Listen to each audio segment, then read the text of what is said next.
Okay, here we go. We're recording. Hey, Max. Round G'day there again. round two. Round two, yeah. Well, the And feedback's been good so far, so, let's go with questions and see where we go, yep. because it's a big story. And we've got Arthur here, and we'll link you through Facebook so people can ask questions through the Telegram Right. site. After watching last week's one, I had some questions. Well, first thing that comes to mind is legitimacy sort of stuff. And I don't know, do you know anything about the boat, the SV Boreal? Yes, I do. Boreal has, best I understand it, they've travelled around the world using the Te Haki.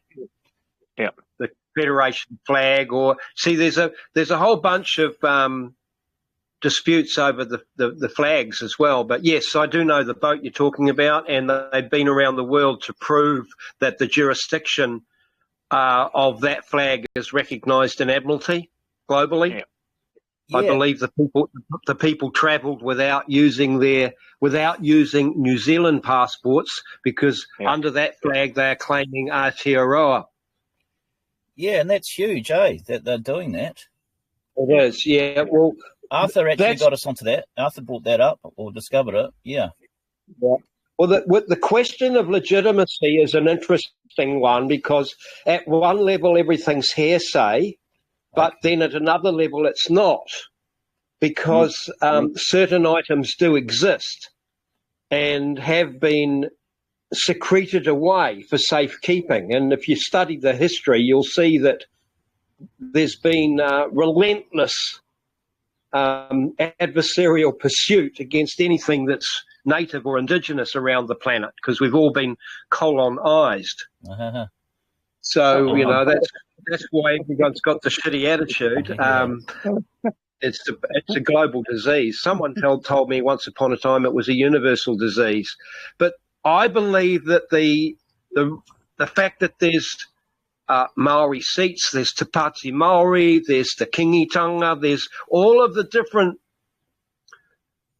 organisations and groupings of people indicate that there's something here that's very, very real, and the global system of divide and conquer and enslave you all, thank you very much, is really stretched here to try and keep it all under control.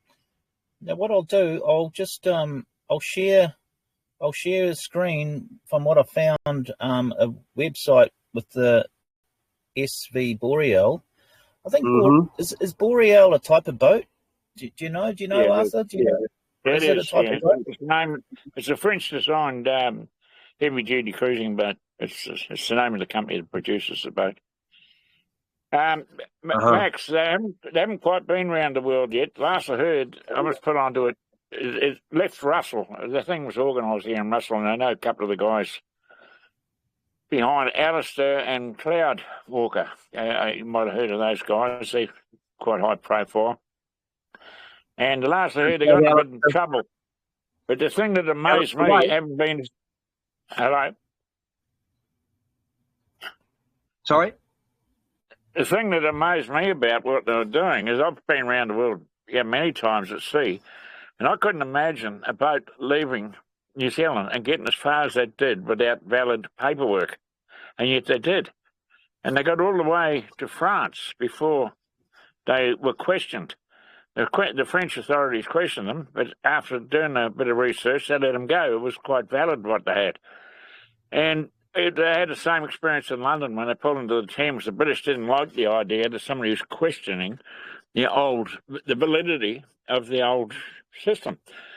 And they're still going. And they left Britain, and they got down the bottom off the coast of Portugal, some big border down there.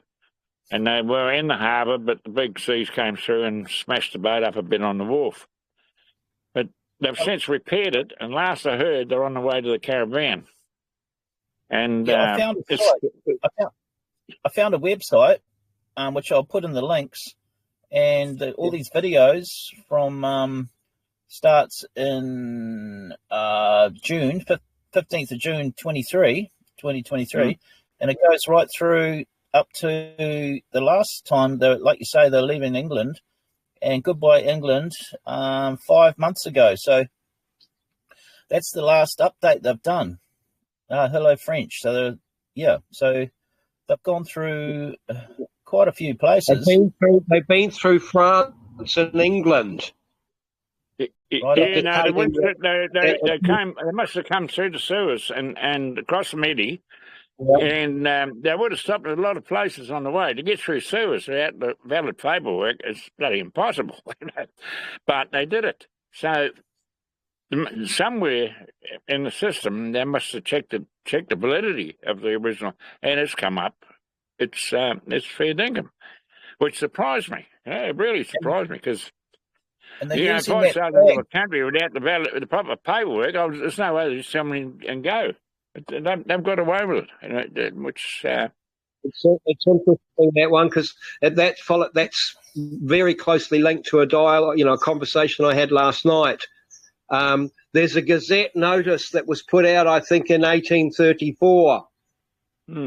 A Gazette that was published, so that's back in the day when the New South Wales colony was happening, and they published in the Gazette that the Confederation of Chiefs had chosen a flag. There were 3 presented to them. They were made up in New South Wales after but what was not said about all of that shenanigans was that there was a group of 13 chiefs went to England in 1830 or thereabouts when their boats were confiscated. Because up until then, they'd been flying what they called the Hokioi flag, which is what eventually became the P&O flag. Now, the SV Boreal is flying the white flag with the red cross, or the red X, or cross through, vertical, horizontal, and then is that the United Tribes flag? It's got 4 stars. That's there again came up last night was the issue of the number of stars. Okay. The 8-point star, which is often seen, was for the Taiapuru of Kohuiarau. The 7-point star was for the Navy. The 6-point star was for the Tua, or the warriors, and the 5-point star was for the Hapu. Okay, the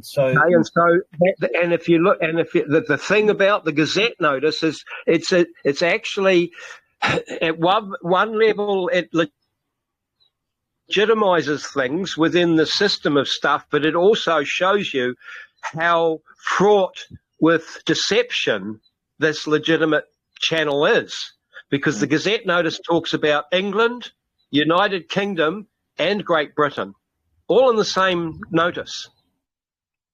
Okay. So if you've got more than one name for something, it's confusing, right? Yeah. And so, but that's what also they were dealing with that here, because certain of the chiefs who moved around, because that was the nature of what they were offering to their communities and why they were considered ariki, because ariki just means chief, but it doesn't just mean chief sitting on the hill in our village. It means chief of a certain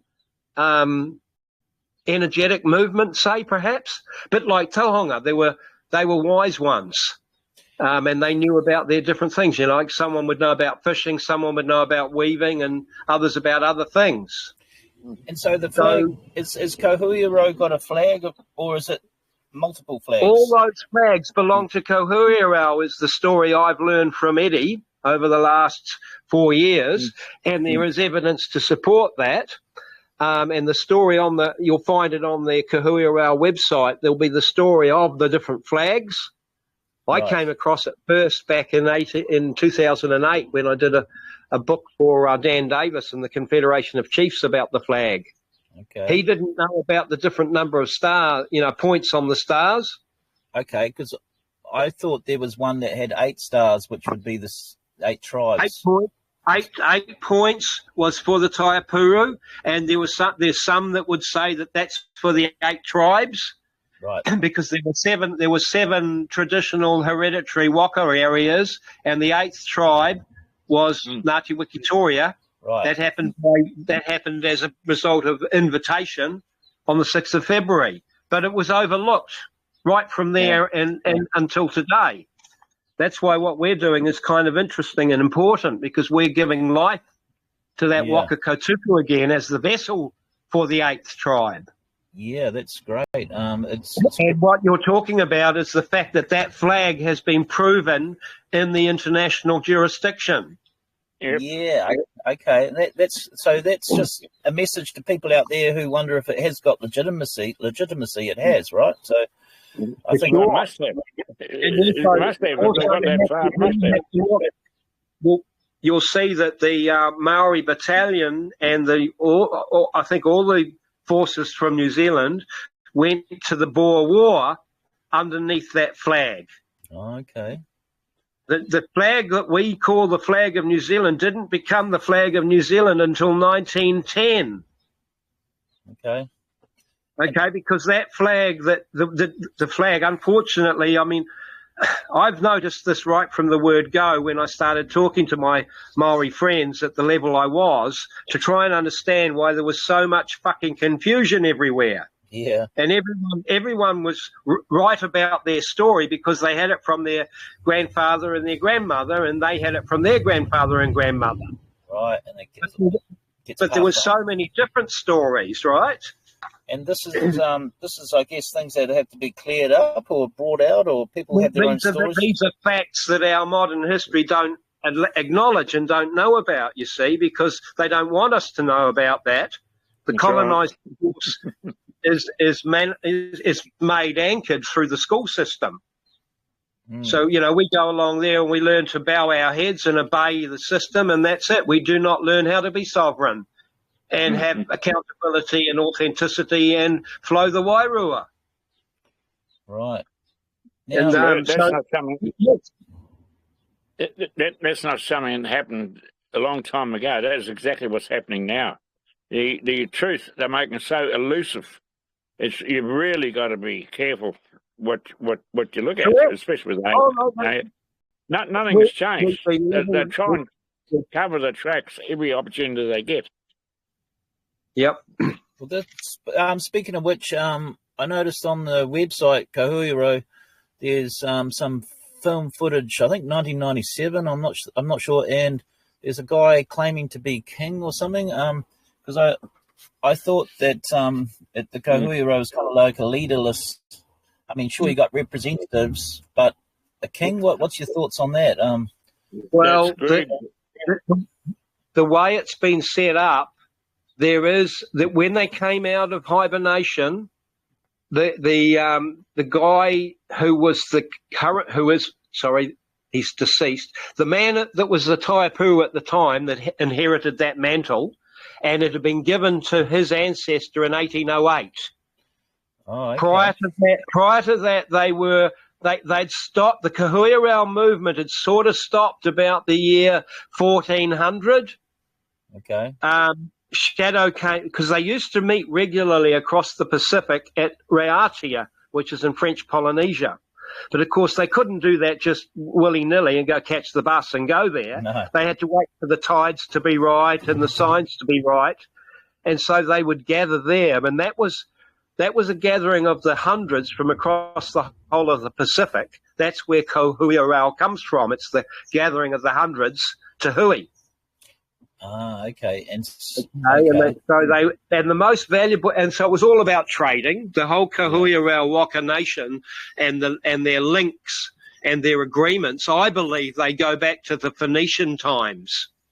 Trade routes. Myself. Yeah, right. And that New Zealand was part of a very vast trading network around the whole planet. And then it got usurped and history rewritten more recently by the Roman Carnival. That wants us all slaves. So, yeah, the claim on the flag is absolutely valid, but whose claim goes, how was it in the right order? So, because according to the Gazette, it was chosen by the Confederation of Chiefs in 1834.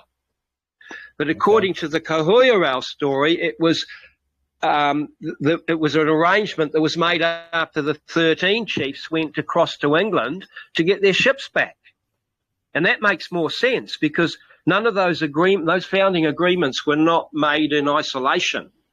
The Wakaputonga and the Titiriti, right. They didn't just happen out of nowhere, right? Things were going on. They thought, shit, we got to get our act together. We got to make an agreement with these monsters, or whatever. I don't know. Let's just say there was things going on, and the story is that the flag they were flying, the boats got confiscated, and it wasn't so much that their flag wasn't given them by Admiralty, although that was an issue. The red flag to the bull was the fact that they were carrying the French king in waiting after the revolution, Louis Philippe the 18th, I think he was, and whenever they had him on board, they'd have the French flag up in the sky. Well, that's a way to just tell the British, fuck you. Mm-hmm. And you don't tell the British fuck you because they don't like it. They'll come and kill you. Yeah. Because that's the way the colonising system works, right? So let's just say that the weaving of deception's been long and ongoing. Okay. And that which is around the flag is definitely real. But what is real is the flag was given to them by the King of England at the time. What's not well known is that there were a number of different versions of the ensign with the number of points on the flag. Sorry, on the stars. Yeah. That's knowledge that is really held by the upper house of kohuiarau and anyone who was privy to that, right? But there's not many because the story was put to sleep effectively after the Second War. Okay. The Second World War saw kohuiarau effectively taken out. Up until then, they'd been significant. Okay. It's not known, and you can't Google it, and most versions of AI won't tell you that. But because they held the Gat seals, which go back and predate the Vatican, they had a seat on the League of Nations. Okay. In the early 1820s, when they set up the League of Nations, the New Zealand had a seat through kohuiarau holding the Gat seals. That was the global agreement on trade. Yes. That dated from Alexander the Great's time. It's kind of a human rights and therefore thing. It's a human rights was kind of pointed to as the thing which would allow them to set up a global League of Nations. Okay. And, of course, the pesky Maoris kept getting in the way because they had a seat there, so the rocky fella couldn't control it completely. Although they had the houses in America and all the, meetings were in America, they couldn't completely control it. This is my understanding of why one of the reasons, they never make a war without there's a lot of reasons, bottom line being that they put people into debt and make money, they being the bankers. So in the Second World War, Maori were the ones that declared war for some reason. That's a historic fact. Oh. Okay, in 1939, they were sort of inveigled into declaring war on Germany because Germany were doing nasty things. Okay. But I believe everyone was being manipulated, and they used the Second War to take kohuiarau out and set up the Holocaust and all the rest of it. And then after the Second War, kohuiarau went into hibernation, and the United Nations was set up under the GATT, the General Agreement on Trade and Tariff. Oh, yeah. Okay, and then everything became different because my investigations at the moment say that trading globally was the only place where exchanges happened. In the local regions, back in those days, the communities all looked after themselves and they didn't need money. Yeah. Money came later. Now you're talking about upper house of kohuiarau, is that right? So is there a a group There's of there's a two-tier system, and there are seven people who would represent the seven Wakarohi, right. and they are inheriting that role through whakapapa and through historic being the ariki. Now, is there a Ngāti Wikitoria representative too? No, not as such.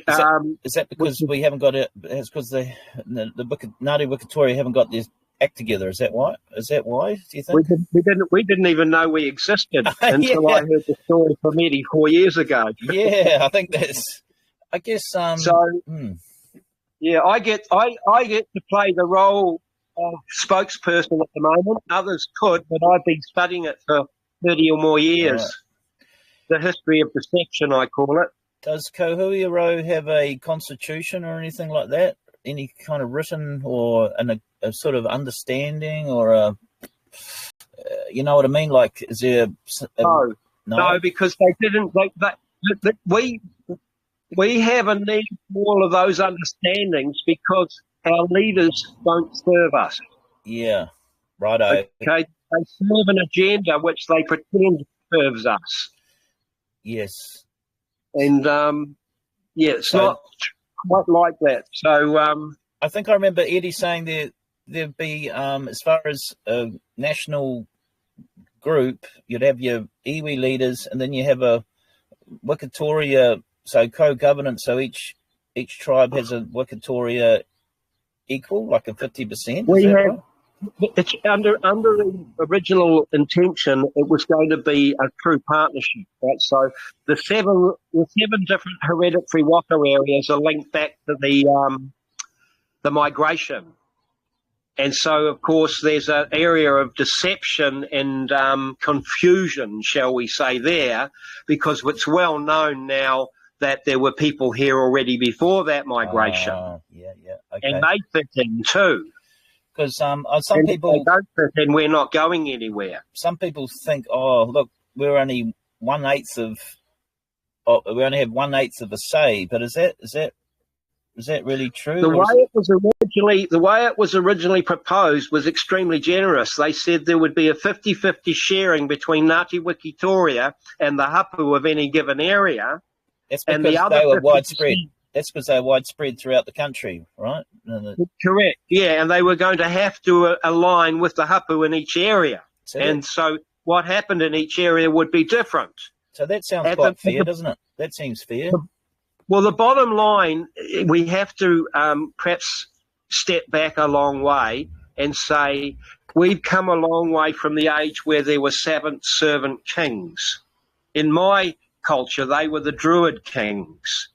They knew because they knew what was right for the people. And the people that were here, the ancestors that were here, Waitaha, Te Rehu and others, Putapairiri, that were here before the fleet Maori arrived, they carried a wisdom too that was very similar to that. And a lot of that wisdom is still here because, of course, they've married in. They didn't all get killed and eaten. Right. So a lot of them have married in because they were very, very, very spiritually advanced and evolved beings. And that's what you said in the first our first get together. You were sort of saying that was a value almost that they were found here. People that learn to listen to the Mother Nature hear what she holds here. And the people that were originally here worked and walked hand in hand with her at one level, right? I use mythology because it's the best way I can, and I can only say that what was here is what's known as Mu, M-U. That's the realm where the mother codes were honoured and known as sacred before the patriarchy and the separation and the hierarchies. Now, that's where Lemuria and Atlantis came as two polarized movements within the people, one dominated by heart and one dominated by mind. And so now we're living in the time which is dominated by logic and mind and systems and so on. Back in the days of Mu, we knew who the leader was because he or she was the one that showed us how to do it on any given day. Right. And that would change from day to day. But sometimes, like as cultures grow, it becomes embedded in one person or one man or one woman who carries that energy. Mm. And so that's been destroyed systematically wherever the colonizer's gone on the planet. We as the settlers didn't know that, but that was the unspoken agenda that we were bringing with us, like our dark, evil shadow. I was thinking of the wolf pack psychology I've just been looking at recently, and the wolf pack has an alpha, right? But they don't necessarily want that position, but it's kind of a duty because they're the best at the time, and it becomes obvious for the others. And where the hell do they walk in the wolf pack's lineage? They stand right at the back on their own to guard from attack from the rear, and they put the old wise ones that are a bit slowing up the front. That's right. Now, the wolf pack is a very, very interesting analogy. Yeah. Phenomena, because it's a totem. It's not a metaphor. Now, I was just sort of thinking, does kohuiarau need help? Is there any sort of I just don't know where I'm coming from with that. Is there any sort of need for help in certain areas that people could help, apart from enrolling, of course? Enrolling obviously is the one to give us the numbers, to give us the leverage, because the call, the embedded call, and we don't know, we were talking about that today, they need 1% of the registered voters in the country to align and become members in each area, and then that will trigger elections and the reawakening of the upper house. Now, if they reawaken, then we're cooking with gas and it's all underway. If they don't, then we've got the structure already anyway. And the current system is doing what it's doing. If we can get the message out, I think the biggest help that you can do is what you're doing right now, my friend. Right. If we get this message out to people that can hear the truth, I would suggest, that's hidden in this story, that is that the people are the things, are what's important. We are the value and we're the data they're trying to control. So when we can get ourselves out of the way and just be people, there is that possibility within the kohuiarau story, and those that I'm working with at the moment that I know are going to get this one happening, know that it's only us as one moving together that's going to make it work. So just to be clear for people listening, it's kind of a direct democracy kind of model, would you say, like referendums? Exactly. And given that when the concept and the structure were gifted to us as the way to move forward together in partnership in 1840, it was very generous. You couldn't say that the Ngāti Wikitoria tribe outnumbered the locals. No. But now we represent 80 to 85% of the people in the country. Yeah. So there's a huge shift, and so the only way it's going to work is we know, bottom line, we are all coming together as people. Yeah. We've got to move through the illusion of separation, and the kohuiarau structure gives us something outside of anything on the planet at the moment, and that gives us what we've been talking about a lot, a direct democracy possible, because the structure was set up for the hapu, in partnership with Ngāti Wikitoria, aka other living people, because we're all living people at the end of the day. We all come from a hapu. Yeah. That means pregnant, and the pregnancy gives the family. That's what the basis of hapu is. Oh, yes. So, yes, it does need help, and the biggest thing, I think, is to clarify the areas where the deception's been anchored, why we are all separate, and why we can't find that which has been left to us as a treasure by the ancestors to bring us all together into a place of safety, security, where we can enjoy the abundance that Mother Nature gives us anyway. So I'm just trying to put myself in some people's shoes where they're like, oh, I don't want I don't want Maoris controlling my life, but it's not like that at all, is it? Because we're all, at the end of the day, direct democracy from the bottom up, so everyone's got an We're equal all say. we have to learn how to do it again, because at the moment we've got a parasitic beast controlling us all, and we pretend that it's there for our own good.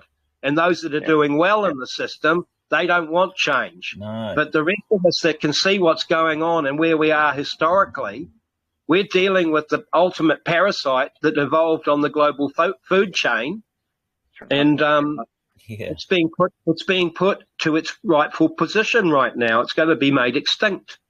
Well, it's not serving the people, eh? No, that's the bottom line. It was never designed to serve the people. It's been designed, and introduced in steps and stages. Of course, the fractional reserve banking, the fact that we became the collateral for the global debt, it's all just been boom, boom, boom, boom, boom, boom, slowly but surely anchored in place. So this is a way that we can take back through the kohuiarau structure. And if we tell the story well enough, my friend, it's going to go viral. And when we release the digital toolbox as our solution to Klaus Schwab and his mob's threat, we've got personal ID that we create. Thank you very much. You don't own us. We've got peer-to-peer value exchange. We all got smart. We know what fiat currency is about and how it's been created, right? So we are the value. We exchange it on a given moment, and that's where social credit comes from. You've done a whole lot of good trades. People like listening to you. They're going to give you social credits. And that's how the whole system works. I mean, money's just social credit at one level, but it's the way it's been predicated and created that creates all the problems. And where they want to take it to with the social credit score, they want it as a tool to keep you in line, really. If you don't obey and subject yourself properly. So this is the mindset shift that even a lot of our tangata whenua brothers and sisters are going to have to get over, and that is that the big chief isn't the biggest, meanest son of a bitch that kicks everyone else's ass. He's the ultimate servant. He or she is truly the ultimate servant. That's why they get the job. They won't want it. I mean, I saw 4 years ago what the job is for me, stepping in and, getting all this knowledge because I already had a lot of it, and helping to resolve the disputes and the ignorance that sit around the two founding documents. We know they weren't signed in a vacuum, so we have to understand and follow all the threads and then put it right. And at the end of the day, putting it right is that we honour the intention of the ancestors and that we all learn to live together as one in peace. And get rid of because it was warring before we got here. It was a chance for them to bring the peace that they knew back out. And I think that is what's hidden at the moment, is that we need to remember how to listen. And when I say listen, I've got to learn to listen to the wind and the land, but also to our own body. Many of us have ceased to be well in touch with our bodies. So there's a huge healing for us all to come together, and that's when we know that we are one. And this structure will allow that, because every voice matters. Yes. Right, and as one that was trained earlier to teach slow learners, and I figure that it's good training for what we're doing. We need to learn to listen to each other. Now you're at the meetings today. Was there anything sort of stuck out? Well, what often happens is occasionally new people come along, as you know, and Eddie will tell them the history. We had a bit of a journey into history. We shared what we were doing. I told them what you and I were up to. And we are looking at where things are at and where things might go to. At the moment, I'm most excited about what you and I are doing, because I think that slowly it will bring the whole concept of it into focus for people, to know that there is an alternative and that we're not left out.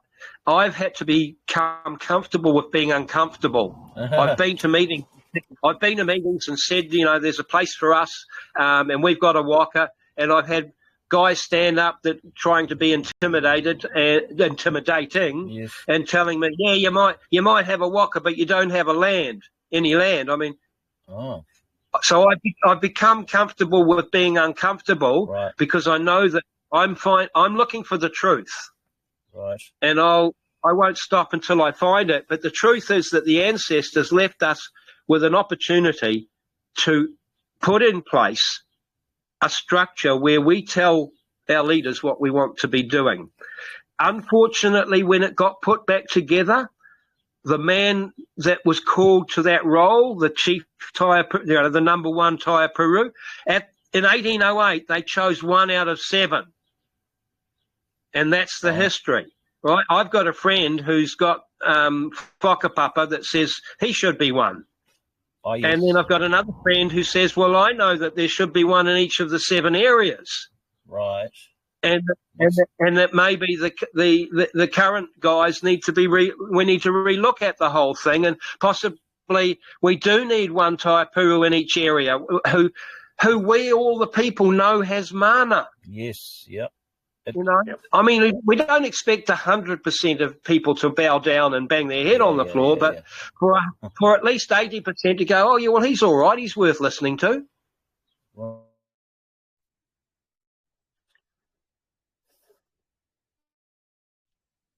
All right, what's happened there?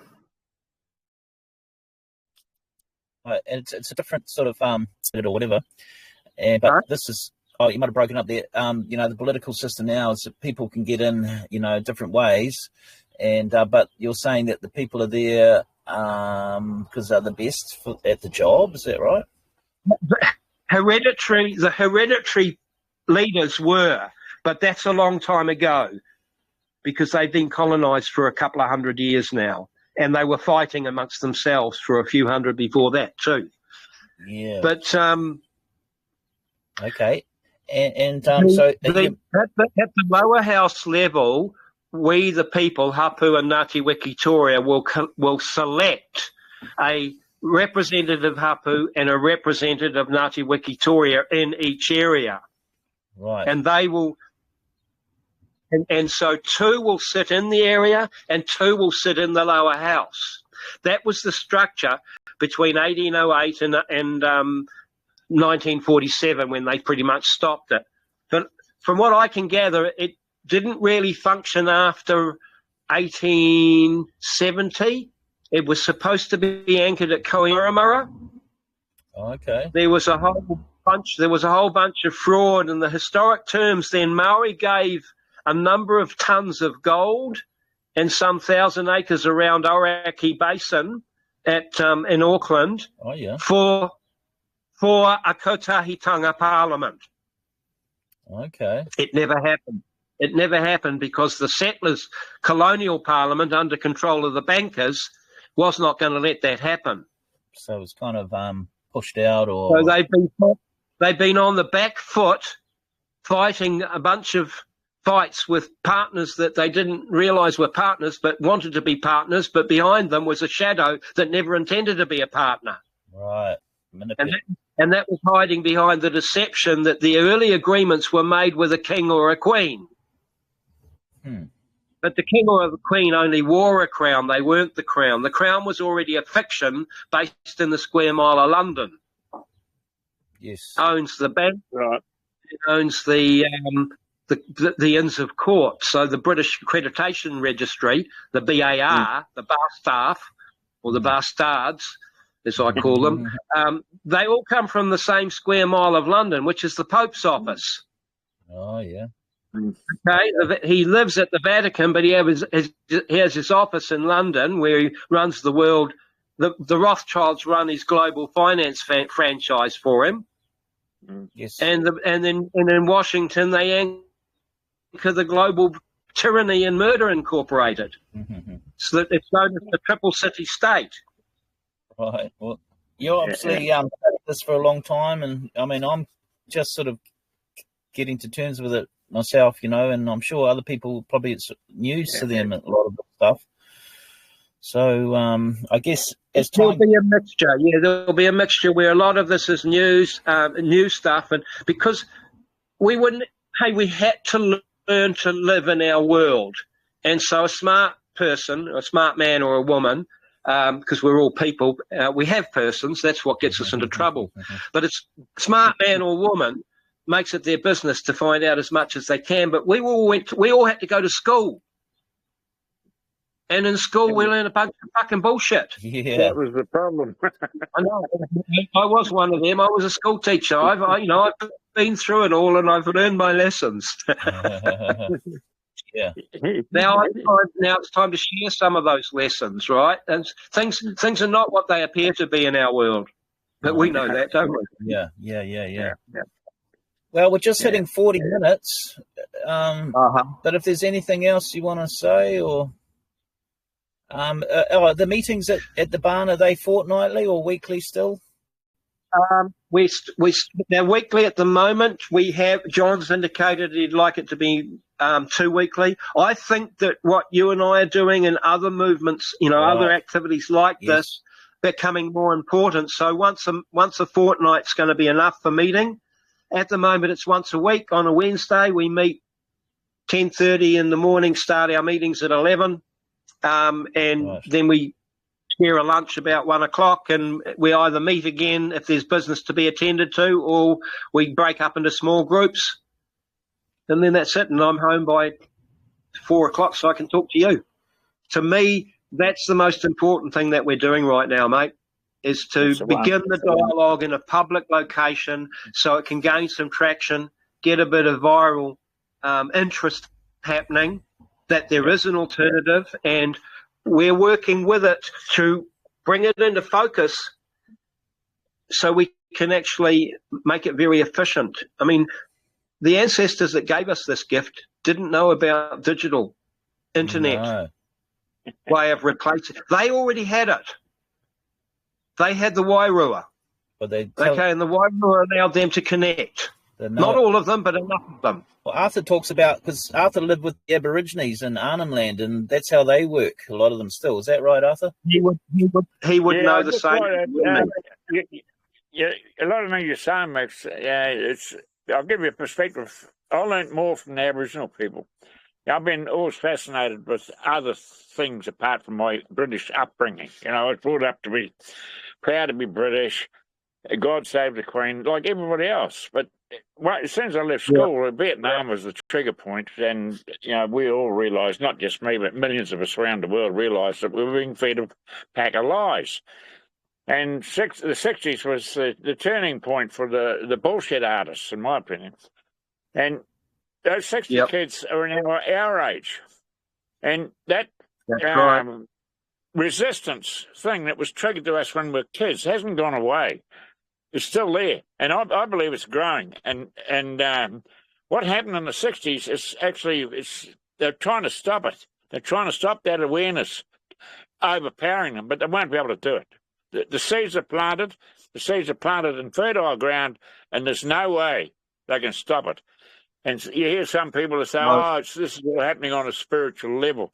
Well, I don't look at it like there's some hocus pocus out there that's controlling us, but I believe in the 100th monkey effect, where if enough people start thinking along a certain way about a certain thing, that will become the reality. And the Aboriginals taught me that. I lived with them for 6 years. They absolutely fascinated me, the total contrast of the way they live to the way I was brought up. And their lives, their world vision, mate, is so far in front of us once you get on that wavelength. And I'll tell you, the last day I left, I spent 6 years trying to get a bit of decency for the Aboriginal people. And when I left, all the guys I'd worked with, they knew I was leaving. And I was down at the Gove Yacht Club this night, and I'd saying me goodbyes. I had to get out that's another story. And they brought this old, what you call it, kamatu, I suppose, in Maori world, but one of the Aboriginal elders, brought down to say goodbye. And the last thing he said to me, and I'll never forget this, the way he said it, He said, Ata, don't worry, man. If I take the tail of the snake and put it in his mouth, he will eat himself all the way to his head before he wakes up.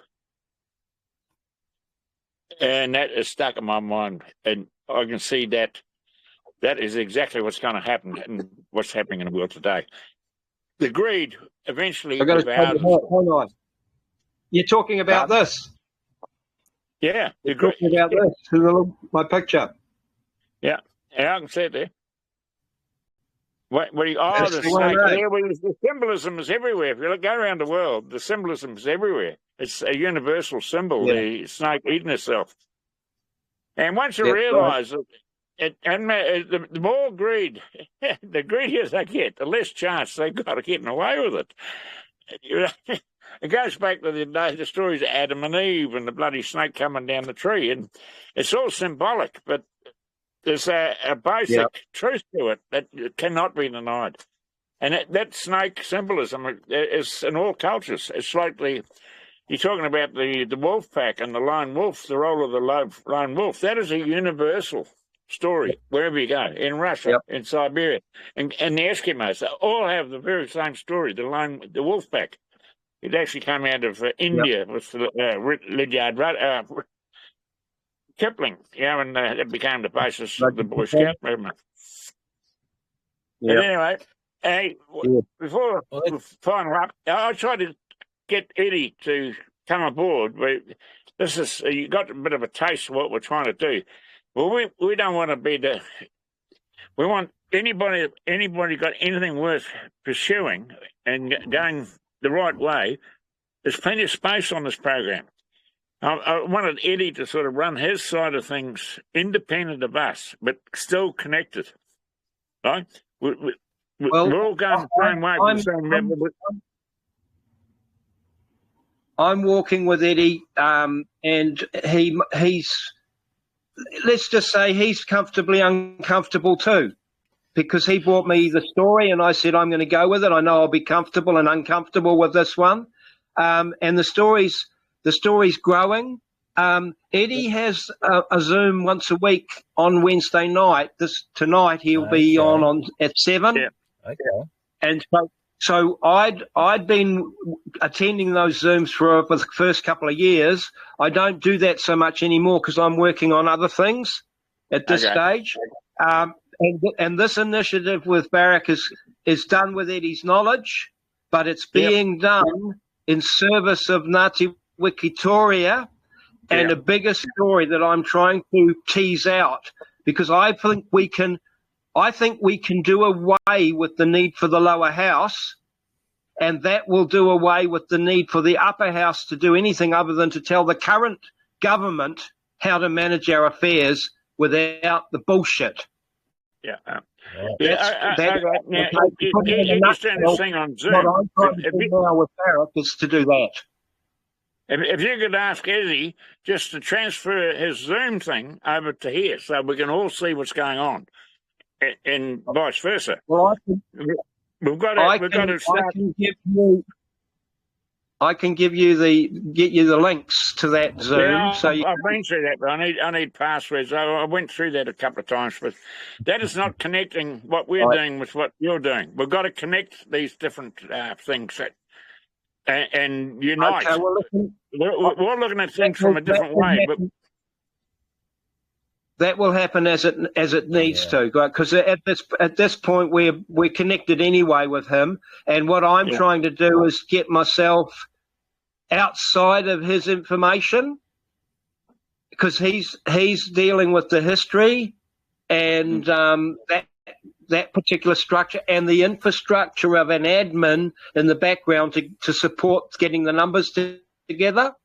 I'm looking at automating the numbers coming on by creating a viral interest with these podcasts with you guys. And they'll come. Eddie and that part will come together when they need to.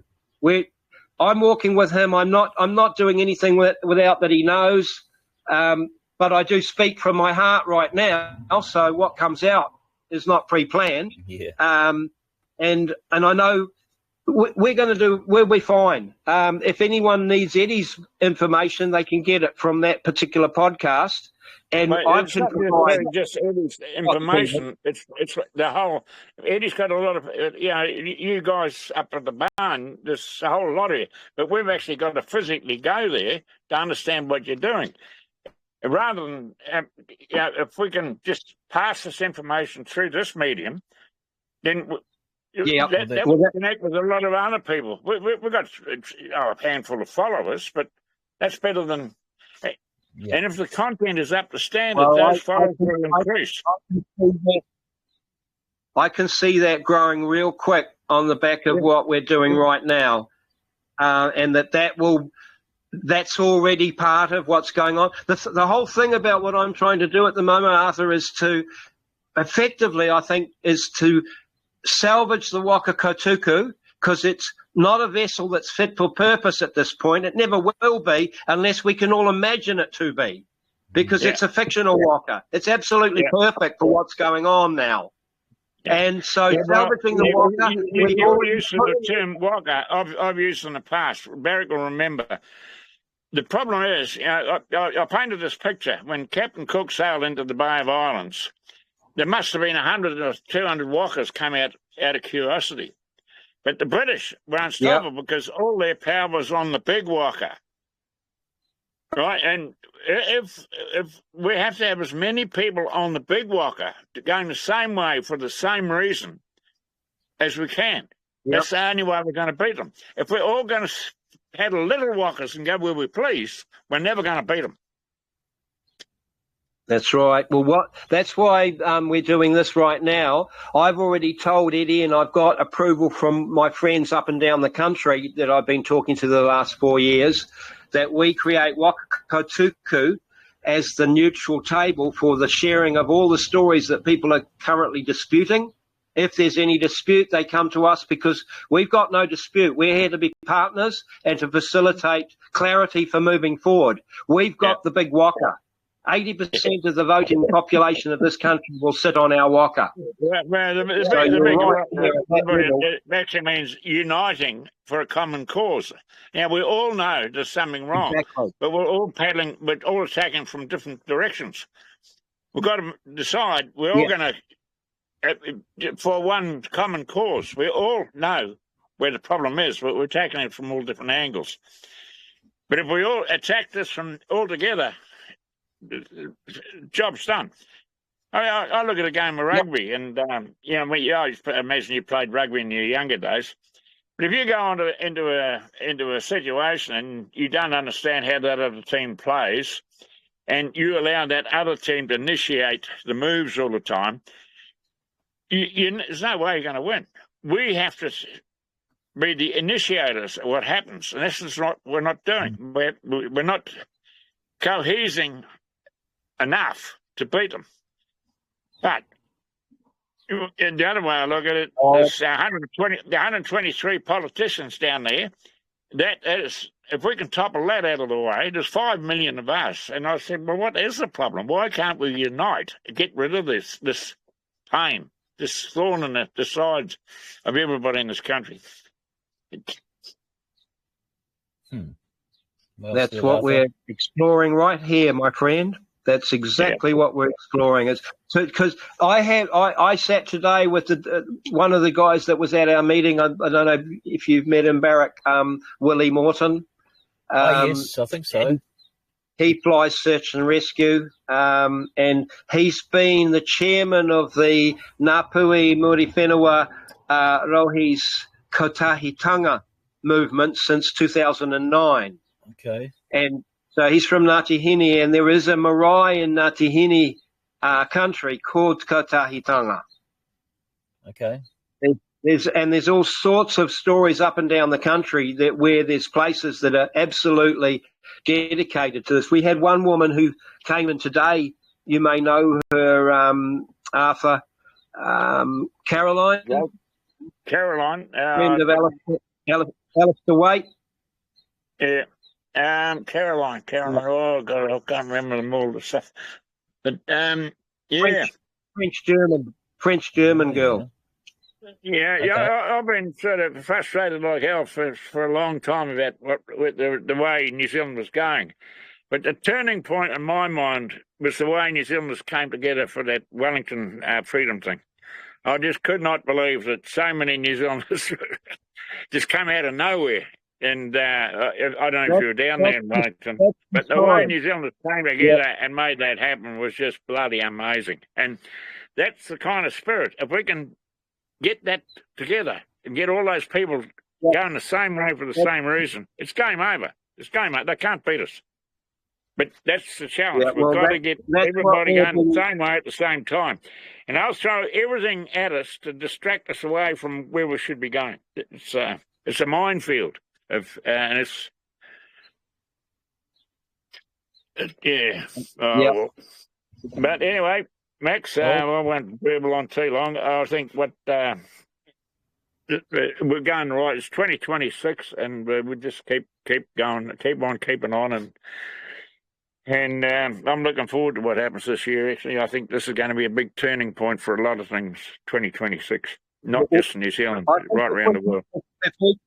If we can shake up as much interest as we did last week, Barrick, and the whole thing will move. I believe that this is the pathway for us right now to get the seed out to the next level. Yeah. I just want to plant a whole lot of seeds, and then we can sit back and allow the inner circle, as it were, to guide what's going to happen. Because at the end of the day, it has to be from the people for the people. Yeah. Nothing else is going to work. And I'm going to try and get this on YouTube. I'm going to try and get it on YouTube or Rumble as well, and just to spread it out. Because some people don't have Facebook, some people don't have Telegram, so. Yeah, and it's all good too, my friend, because at the moment we're also just practicing. Yes. You know, getting things. Exactly. I mean, like doctors and lawyers and all of those people, they practice all their time. That's all they do. They practice. So it'll get slicker and slicker. Yes, yeah. And I think I mean, we've got already good contact at the bottom of the South Island with Aroha Rose, who's one of the Waitaha grandmothers, and she's working with a young guy who's technically very savvy. Okay. So she's also she told me the other day she's training Grok at the moment, and she's busy telling Grok that it can let go of all of its nonsense and realise that it's not artificial intelligence. And I said, no, it's ancestral. You know that story, Barrick. Yes. But she said no. She said it's way better than that, Max. She says it's angelic. Oh, okay. Well, that's positive. Hey, but at the end of the day, your digital mirror is your digital twin. I'd call it asinine. You want them to be. And if you let them be the boss, they'll be the boss. Yeah. But exactly. If you let them be your perfect mirror and tell them where to go looking for things, they are amazing. I mean, we stand on the edge of a new world. What's the definition of artificial? Well, there is no such thing. It's not true. It's what it says. Yeah. It's not true. Intelligence. Artificial. It means it's not true. They're telling you. Well, what I discovered, Arthur, is that the only thing artificial about the intelligence that we've got access to in our hands is the direction that the parasite wants to take us all in. Yeah, well, parasites. It's an artificial reality because, remember, reality is based on the stories we share. So if we've got a not true story, we can never be based in truth. And that's what the parasite's seeking to do. But there are people like me and others as well that are going, well, this is a tool for us and it's here to free us because it's part of the Creator's universe. Yeah, well, a lot of things, I just reflect on nature itself, and it can give you a lot of the answers. You can walk through the New Zealand bush and just watch the way the different trees grow and what happens within the forest. And it's very, very similar to what the human race is going through, you know. The karri tree, you know, the magnificent karri of New Zealand. it was the king of the forest because it had evolved to a state where the parasites couldn't climb up the trunks and strangle them. The old tundra, he wasn't as clever as the tundra, as the Kauri. And you can go through the bush and you'll see the rata tree will go up and gradually strangle him and kill him and become a rata tree. And all this sort of stuff. You know, the way life evolves is right in front of you. You can sort of get out of your human bloody thing. And there's a sort of a system to all forms of life and evolution. And it's only people like the Aboriginals and the Maoris, we are taught to think logically through education. It's so limited, really, when you think about it. Well, yeah, we're in a very 3D world. We're not multidimensional creatures living in a continuum which is eternal. And that was our trap and our disease. But we all learn our lessons, eh? And so, like for you, it was to come back to the wisdom of the original people in Australia who follow the songlines. They live in the dream time. They know the sort of dream. If it hadn't been for Vietnam, I would have just gone and been the average Joe, got a job, got a nice wife, got a built a house. I would have been like 90% of the rest of them. But I was lucky. The